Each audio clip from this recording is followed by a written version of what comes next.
Ibang balita, lumabas naman sa first quarter ng 2026 survey ng Social Weather Stations o SWS na dumami ang mga Pilipinong may magandang pananaw pagdating sa housing programs ng pamahalaan. Tumaas kasi sa plus 45 ang dating plus 38 net satisfaction rating para sa housing programs ng administrasyon.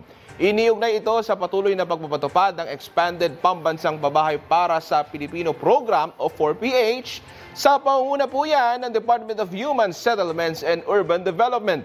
Ayon kay DSUD Secretary Jose Ramon Aliling, nagpapakita ito ng positibong tugon ng publiko sa mga hakbang ng pamahalaan para gawing mas abot kaya at mas madaling ma-access ang pabahay.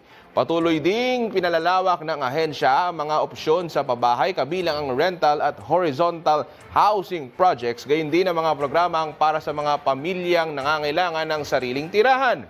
Ayon po sa DSUD, mananatiling prioridad ang pagpapabilis ng paghatid ng ligtas, disente at abot kayang pabahay para sa maraming Pilipino.